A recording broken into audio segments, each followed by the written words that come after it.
시청자 여러분 안녕하십니까. 더 리더 이주호입니다. 4차 산업혁명 시대의 세계 각국은요. 혁신 기술의 경쟁력을 선점하기 위해서 특허 전쟁의 한창인데요. 최근 유럽 특허청과 독일 한델스블라트 연구소가 펴낸 특허와 4차 산업혁명 보고서에 따르면 4차 산업혁명 관련 특허 출원이 매년 크게 늘고 있다고 합니다. 2016년만 해도 사물인터넷 관련 특허가 5,000건 이상 출원됐다고 하는데 그래서 오늘 더 리더는 대한변리사회 오세중 회장님을 모셨습니다. 지식재산의 중요성이 나날이 중요해지고 있는 요즘 지식재산 보호와 활용에 도움을 주는 변리사의 역할과 또 업계 발전을 위한 과제에 대해서 이야기 들어보도록 하겠습니다.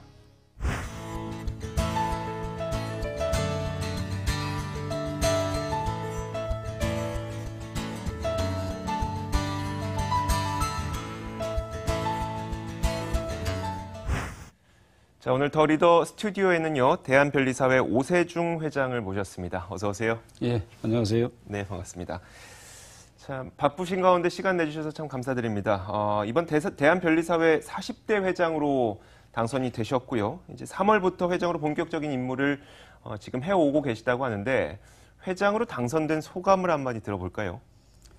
예, 변리사회는 지금 우리나라 특허 등 지식재산권 제도의 한 축을 담당하는 중요한 역할을 수행하고 있고, 지금 현재 변리사 제도나 지식재산권 제도와 관련해서는 이 제도와 법률 또 행정, 사법 분야에서 많은 개선이 요구되고 있는 상황입니다. 그리고 그 속에서 변리사의 역할이 또 점점 중요해지고 있는데, 네. 그 가운데서 제가 40대 변리사 회장을 맡게 돼서 무거운 책임감을 좀 느끼고 있습니다. 네. 자, 그렇다면 이 대한변리사회가 어떤 일을 하는 곳인지 그리고 또 어떤 곳인지 저희가 한번 좀 자세하게 들어보고 싶은데 알기로는 설립된 지 70년이 넘은 그것이라고 해요. 어떤 목적으로 설립된 단체이고 지금 현재는 어떤 분들이 회원으로 가입해 계신가요? 예, 변리사회는 1946년에 네. 설립이 돼서 올해로 한 2년 정도 경과가 됐습니다. 네. 변리사회는 발명과 지적인 창작의 보호를 통해서 산업 발전을 꾀하기 위해서 설립된 전문직 자격사 단체라고 할 수가 있습니다. 네. 또 전문성과 그 공익성이 굉장히 중요하기 때문에 변리사업을 하려면은 변리사회에 반드시 가입해야 됩니다. 그리고 어떤 이 강제 가입이라고 하는데 의무 가입을 요구하고 있는 이유는 변리사의 어떤 전문성과 네. 공공성을 강화해서 어떤 그 권리자의 어떤 지식재산권을 제대로 보호하고 우리나라 산업재산권 발전에 기여하기 위해서입니다. 회원은 현재 변리사 시험을 통해서 선발된 변리사분들 또 특허청 공무원을 통해서 어떤 자격을 얻었거나 일부 시험을 본 분들 또 변호사분들이 또 그냥 단순하게 등록만 해서 자격을 취득한 분, 세 우리의 종류의 회원으로 구성이 되어 있는데 그 중에서 실제로 활동하는 변리사분들은 대부분 변리사 시험을 통해서 선발된 분들이 주를 이루고 있습니다. 네. 예. 그 변리사라고 하면 이제 지식재산권을 보호하거나 아니면 어떤 문제가 생겼을 때 그 분쟁까지도 좀 전문 지식을 전달해주는 그런 인물들로 저희가 알고 있긴 한데 사실 구체적으로 변리사가 어떤 일을 하는지 정확하게 알고 계시는 일반인 분들은 좀 없을 것 같아서요. 어떤 일을 하시는 분들인지 또 같은 법을 다루다 보니까 변호사와 무슨 차이가 있지 궁금해하시는 분들도 계시거든요. 어떤 차이가 있습니까? 우선 변리사는 뭐 발명, 네. 또 디자인, 뭐 영업에 사용하는 상표, 네. 그러니까 이걸 특허 실용신안 디자인 상표라고 하는데요. 요 사항에 관한 어떤 특허청과 법원에서의 어떤 대리, 네. 또 그 권리에 관한 감정이나 기타 이제 업으로 하고 있습니다. 쉽게 말씀드리면 변리사가 새로운 발명을 했을 때 또는 네. 새로운 디자인을 창작했을 적에 또 영업에서 사용하는 어떤 브랜드를 새로 개발했을 때 그것이 등록이 돼서 권리로 보호받을 수 있는지 네. 또 어떤 심사에서 또 문제가 없는지 권리 행사 단계에서 또 적절하게 어떻게 권리 범위를 설정할 것인지 이제 이런 것들을 전문적으로 조언해주고 출원부터 등록 분쟁까지 대리하는 업무를 한다고 할 수가 있습니다. 네. 그래서 그 통상은 발명자들이 이제 발명을 새로 고안을 하지만 네. 실제로 그걸 권리화할 적에 그 어떤 식으로 설계하느냐에 따라서 권리 범위가 굉장히 달라집니다. 그 어떤 변리사의 업무라는 거는 그런 면에서 보면 제2의 창작, 제2의 발명이라고 할 수 있을 만큼 굉장히 중요한 역할을 하고 있고요. 그래서 변리사들은 이런 특허청에서 어떤 특허, 디자인 상표의 등록, 출원 등록 업무 외에 요 특허청의 결정에 불복하는 심판, 네. 또 당사자 간의 어떤 유무에 관한 심판, 권리 범위에 관한 심판, 그리고 특허법원에서의 어떤 신결 취소 소송, 대법원에서의 어떤 또 상고, 심소송, 수행 등을 하고 있습니다. 그래서 권리 보호를 위해서. 그리고 또 네네. 거꾸로 권리자로부터 권리 행사를 당했을 적에 네네. 그걸 좀 방어하는 역할도 나는 합니다. 침해하지 않았다. 예, 그러니까 네. 그게 정확하게 권리가 제대로 된 권리인지 권리 범위가 또 실제로 이쪽 권리 주장을 받는 사람이 실시하고 있는 제품과 같은 범위에 있는지 이런 것들을 판단하는 역할 그리고 거기에 대한 소송에 대한 대응 이런 네네. 것들을 주로 하고 있습니다. 그래서 변호사와 이제 변리사의 차이를 보면은 변호사들은 이제 뭐 일반 법률가라고 이제 통상 우리가 제너럴 로이어라고 한다면은 네. 변리사는 기술과 디자인, 브랜드 이제 이런 것들을 토대로 해서 권리를 만들어주고 또 권리 창출부터 어떤 보호 활용까지 지원하는 어떤 지식재산권 법률 전문가라고 보시면 됩니다. 그래서 그렇기 때문에 변리사는 일반 법률뿐만 아니라 발명을 이해할 수 있는 기술적 배경을 갖춰야 되고 네네. 그걸 위해서 변리사 시험에 변리사가 되기 위해서는 반드시 자연과학에 대한 기초 소양을 갖도록 요구하고 있습니다. 그리고 또 이 지식재산권은 국내에서만 보호가 되는 게 아니고 전 세계적으로 주요 국가의 시장에 진출해서 또 보호받아야 되는 문제가 네. 있기 때문에 외국의 어떤 지식재산권 제도나 조약과도 밀접한 관련이 있습니다. 그래서 그거에 대한 또 국제 조약에 대한 이해, 이제 이런 것들도 필수적으로 요구되고 있어서 그러니까 대개 이제 그 변호사분들의 어떤 일반 법률 분야 업무하고는 차별성이 있습니다. 그래서 실제로 소송을 수행하다 보면은 이쪽의 그 지식재산권 분야는 굉장히 그 법률도 특수하고 네네. 다루는 기술 내용, 또 권리도 굉장히 특수하기 때문에 변리사분들이 실질적으로 관여하지 않으면은 어떤 소송에서 분쟁을 제대로 해결하기 어려운 상황입니다. 그래서 소송 쪽에서 이제 일부 중복이 있을 뿐이지 실제로는 그 영역이 굉장히 변리사 자격을 취득하는 경로, 업무 내용, 다루는 업무에서 상당히 차이가 있다 이렇게 말씀드릴 수 있습니다. 자, 이렇게 4차 산업혁명 시대에는요, 우리나라 내부에 있는 지식재산권뿐만 아니라 해외와 또 맞물리는 지식재산권들 혹은 충돌하는 지식재산권들도 상당히 많을 것 같아서요. 이제 4차 산업혁명 시대에는 개인들의 지식재산뿐만 아니라 국가 차원의 이 지식재산도 특히 보호가 돼야 하는 필요성이 많이 높아질 것 같은데 이렇게 세상이 변하면서 변리사분들의 업무도 많이 변화하고 있습니까? 예, 당연히 좀 달라지고 있다고 네. 볼 수 있습니다. 종래에는 전통적인 업무가 특허 출원, 좀 지식재산권 취득에 집중이 돼 있었다고 하면은 지금은 어떤 기술 연구 개발 과정에서부터 변리사들이 참여해서 초기 단계에서부터 그 권리 보호 범위를 네. 좀 검토하고 또 연구 개발 결과물이 나올 적에 어떻게 활용할 것인지 또 권리 행사는 또 어떻게 할 것인지, 네. 그 라이센싱이나 분쟁에서 어떻게 대응할 건지, 이제 그런 부분까지 변리사분들의 영역이 굉장히 넓어지고 있습니다. 특히 그 지금 최근에 기술 경향이라는 건 4차 산업혁명 시대에 있어서 네. 어떤 그 사물 인터넷, 클라우드 또 빅데이터, 모바일 기술 이런 부분들은 어떤 여러 기술 분야가 융복합이 되는 분야인데 그런 만큼 그 사회에 미치는 영향도 크고. 또 지식재산에 거기에 수반되는 지식재산권 보호의 중요성도 굉장히 커지고 있습니다. 그래서 이런 어떤 변리사분들이 기존의 특허 출원 업무 외에 어떤 특허 기반 연구 개발 전략 컨설팅, 또 감정이나 가치 평가, 또 기술 거래 사업화, 또 특허 자본화 등의 그 IP 경영 컨설팅, 또 식물 신품종이나 지리적 표시, 영업 비밀, 또 콘텐츠, 도메인 이름 등 신지식재산권 분야 업무 와 같은 그 다양한 업무들을 이제 변리사들이 수행하고 있습니다. 또한 최근에는 그 많은 변리사분들이 기업체로도 인하우스 카운슬로 많이 진출하고 계시고 네네.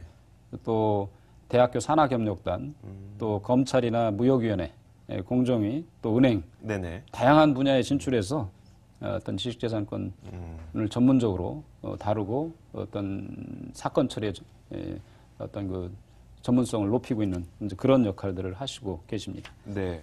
자, 이렇게 다양한 업무를 해야만 하는 변리사들의 대한변리사회에 또 회장으로 계시다 보니까 이제는 정말 어깨도 많이 무거우실 것 같은데 대한변리사회가 주요 추진하고 있는 사업들은 또 어떤 것들이 있는지 궁금한데요. 예, 그 대한변리사회에서는 변리사의 전문성과 공공성을 강화하기 위해서 지금 현재 하고 있는 활동들과 또 앞으로 어떤 제도 개선이 필요한 사항들로 나누어서 추진할 계획으로 있습니다. 특히 그 변리사 제도나 지식재산권 제도와 관련해서는 입법적 개선 사항이 굉장히 많이 있습니다. 이제 그런 부분들을 좀 중점적으로 추진할 생각이고요. 그 기반은 어떤 이런 변리사의 어떤 전문성을 강화해서 소비자에게 양질의 지식재산권 법률 서비스를 제공하는 일이 될 거로 보고 있습니다. 그래서 대표적으로는 지금 현재 좀 문제가 되고 있는 변리사가 아닌 어떤 브로커들의 활동 같은 것들을 근절하는 문제. 또 지금 현재 그 온라인에서의 어떤 그 가격 덤핑을 통해서 업무를 처리하는 사례들이 이제 늘고 있는데 이게 사실은 비용을 절감해 준다는 어떤 그 선전 아래서 실제로는 그 사건을 제대로 처리하지 못하는 또 이런 사례들이 발생하고 있어서 그걸로 인한 소비자 피해 등을 줄여나갈 수 있도록 해나갈 생각이고요. 어쨌든 뭐 이런 어떤 소비자 피해를 줄이는 방향에서 어떤 여러 가지 개선 사항들이 있고 또 그게 이제 현재 어떤 변리사의 자격 문제나 또는 무자격자의 어떤 대리행위 이제 이런 것들을 근절할 수 있는 방향으로 입법적인 노력을 할 계획입니다. 그리고 그 외에 어떤 변리사들의 공익 활동을 또 강화하기 위해서 여러 가지 어떤 취약계층에 대한 무료 출연 대리나 또 일반인 발명 상담, 또 초중고 발명 교육, 또 공익 변리사들의 어떤 활동 이런 것들을 강화해 나갈 계획으로 있습니다.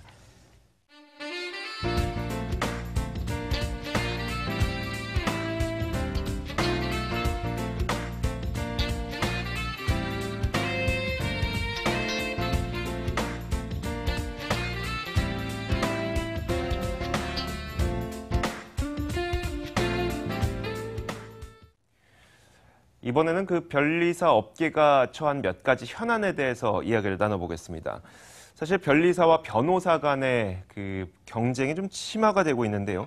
지난 19대 국회에서 변호사의 변리사 자동 자격 폐지 법안이 상정돼서 국회 본회의를 통과했다고 하는데 회장님께서는 더 나아가서 변호사의 변리 자격 자동 취득의 완전 폐지를 추진한다는 이야기가 있어서요. 이게 뭐가 다른 건가요? 예, 지난 19대 국회 말에서 통과된 어떤 변리사법 개정 내용은 그전에는 변호사분들이 특허청에 등록만 하면은 변리사 자격을 그대로 자동으로 취득할 수 있었는데 실무 수습을 연수를 받도록 좀 강화한 내용입니다.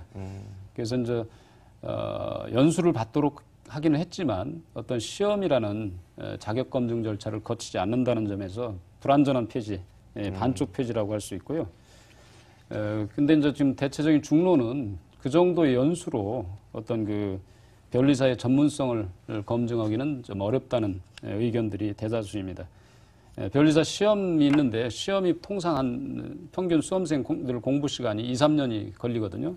이제 그런 과정 없이 단순한 교육만으로 자격증을 준다는 것은 여전한 특혜가 아니냐. 그리고 이런 특혜는 또 폐지될 필요가 있다고 봅니다. 왜냐하면은 국회에서 법을 개정했던 이유도 변리사의 전문성 강화가 목표였는데 결국에는 이런 어떤 자동 자격 제도를 유지시키는 것은 변리사의 어떤 전문성을 약화시키고 어떤 소비자의 피해를 조장하는 그런 결과로 이어질 수 있다고 봅니다.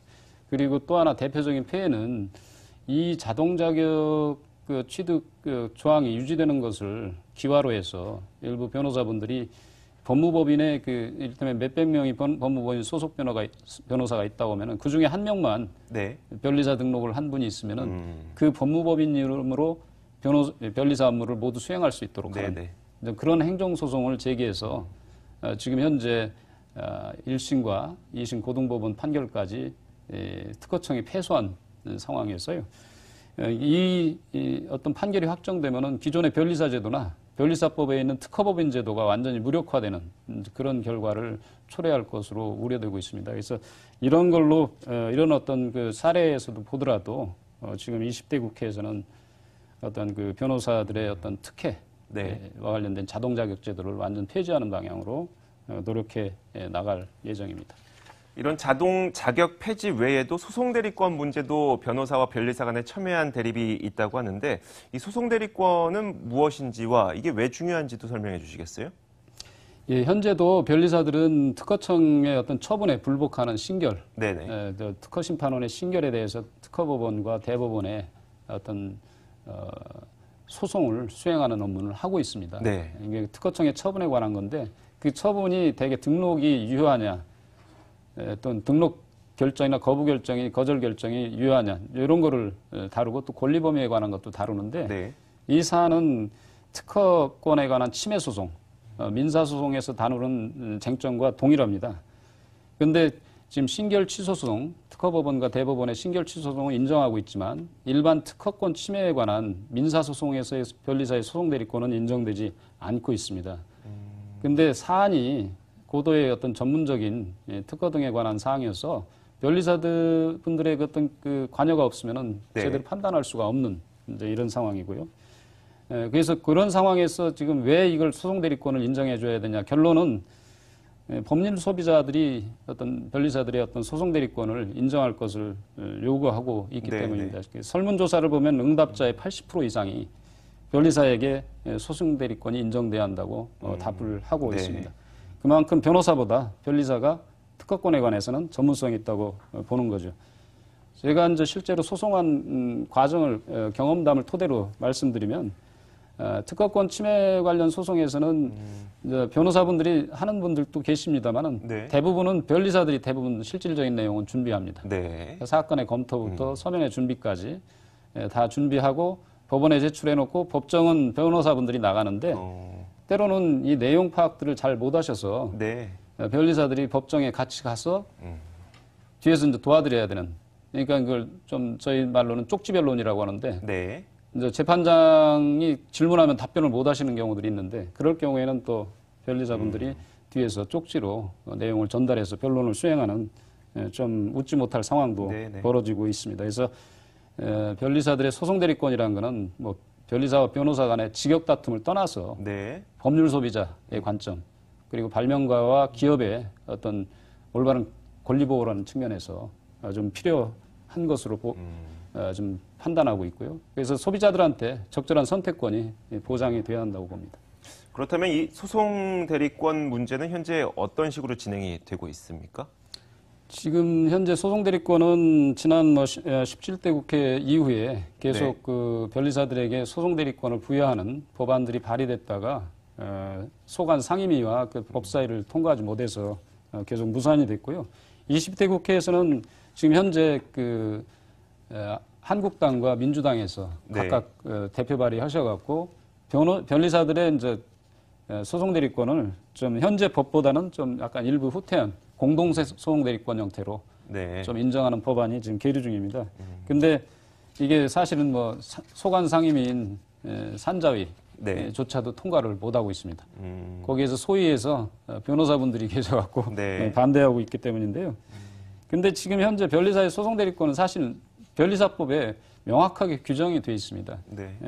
변리사법 제8조에 변리사는 특허나 실용신안, 디자인 또는 상표에 관한 사항의 소송 대리인이 될 수 있다고 규정이 되어 있는데 이 부분을 헌법재판소에서는 여기서 소송 대리권은 일반 침해 소송은 포함되지 않는다는 판단을 해갖고 변리사들이 실질적으로 이 소송 과정에 효과적으로 관여하지 못하고 있는 이제 그런 상황입니다. 그리고 그 피해는 결국엔 소비자들이 부담하는 거라고 보고요. 그래서 현재 여야에서는 어느 정도 공감되는 형성이 돼 있다고 봅니다. 그래서 그리고 또 최근에 각국이 지식재산권에 대한 보호를 강화하면서 영국이나 중국, 유럽, 일본 등에서는 이미 뭐 소송 인가장이나 어떤 그 침해 소송 대리 부기 인정을 통해서 변리사들이 침해 소송에 관여할 수 있도록 하는 쪽으로 선진국들이 법이나 제도가 바뀌고 있습니다. 그래서 저희 변리사회에서도 이런 어떤 소송대리권을 인정하는 법안이 네네. 통과되도록 노력할 생각입니다.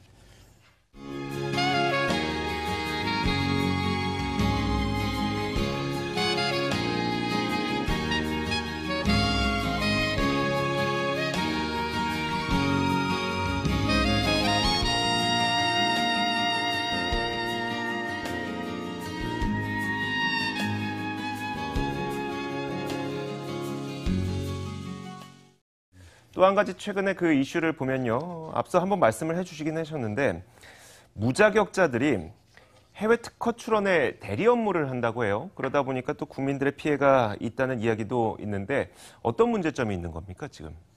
예, 지금 해외 출원을 나가려면은 네. 권리 범위부터 시작해서 어떤 특허 출원 같은 경우 명세서의 번역, 적절한 번역과 권리 범위 설정이 굉장히 중요한데 이 부분을 컨설팅 업체라는 데들에서 네네. 직접 출원인이나 등록 권리자한테 연락을 해갖고 해외 출원을 어떤 실질적으로 대리하거나 알선하는 사례들이 나오고 있습니다. 네. 그러다 보면은 초기 어떤 이 명세서 작성과 어떤 번역에서부터 어떤 해외 특허청에서 심사 과정에서의 대응 네. 이런 부분들을 제대로 대응하지 못하는 경우들이 생기고 있습니다. 그래서 소비자분들이 비용 부담만 많이 하고 실제로 제대로 등록도 못 받는 피해 사례들이 발생하고 있고요. 저도 실무를 하면서 그런 사례들을 접하고 있습니다. 네네. 전혀 자격이 없는 분들이 소위 말해서 이제 출원 절차를 밟아서 심사까지 나왔는데 대응이 안 되는. 네네. 실제로 대응할 수가 없는 상황이 돼버린 그런 경우들이 많이 있습니다. 손을 볼 수가 없는.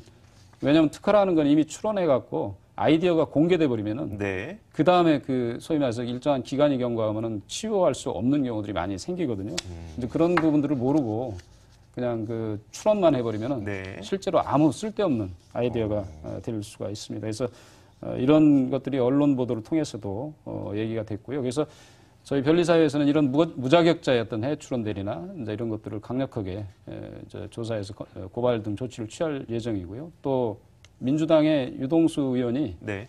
이 무자격자의 어떤 감정이나 해외 출원, 상담, 자문, 서류 작성 행위들을 좀 처벌할 수 있는 법 개정안을 제출한 상태입니다. 그래서 해당 법안이 통과돼서 소비자들이 피해를 보시지 않도록 적극 노력할 생각입니다. 자, 이제 앞으로 총 2년 동안 대한변리사회 회장으로 이끌어 나가시게 될 텐데 앞으로 어떤 계획을 갖고 계신지 또 어떤 포부를 갖고 계신지 궁금합니다. 예, 그동안에 제가 이제 변리사회 회장으로 40대 회장으로 일하면서 그동안에 또 실무를 통해서 네. 또 많은 제도에 대한 연구를 통해서 가졌던 문제의식 그리고 제도 개선 방향 네네. 이제 그것들을 적극 추진해 나갈 생각이고요. 또 선거 과정에서 만난 많은 회원들과 네. 사무소들의 현장의 목소리를 초심을 잃지 않고 반영해서 해무를 운영해 나갈 생각입니다. 그리고 그 가운데서는 제일 중요한 게 우리나라 지식재산권 제도의 발전과 지식재산 경쟁력을 강화하기 위해서 첫걸음인 네. 변리사의 역할과 전문성 강화 이것을 위한 자동 자격의 폐지 또 무자격자의 변리사 업무 금지 또 4차 산업혁명 시대에 또 새롭게 부상하는 신지식재산권 영역에 대한 전문가에 의한 보호가 가능하도록 변리사의 업무 범위를 실제로 하는 문제 또 변리사의 소송대리권 확보 또 발명가의 권리가 확실하게 보상을 통해서 보호되고 그걸 통해서 지식재산권 제도를 활성화할 수 있는 현재 징벌적 손해배상 법안이 그것도 역시 국회에 제출돼 있습니다. 그래서 그 통과들을 적극 추진해서 이런 입법적으로 어떤 성과들을 볼 수 있도록 할 계획이고요. 이를 위한 변리사회의 어떤 역량 강화, 내부 개혁 등을 추진해 나갈 생각입니다.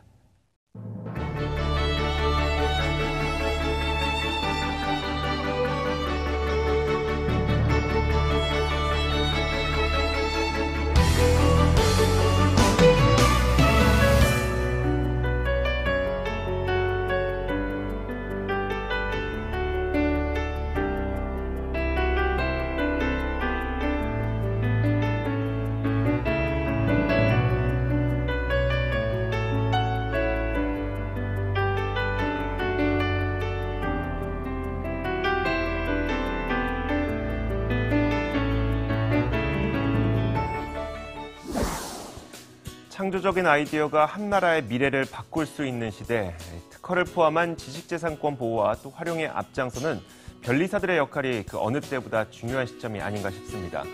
앞으로 오세중 회장이 이끄는 대한변리사회의 활약을 기대해 보겠는데요. 오늘 함께해 주신 대한변리사회 오세중 회장 보내드리도록 하겠습니다. 오늘 말씀 고맙습니다. 예, 감사합니다.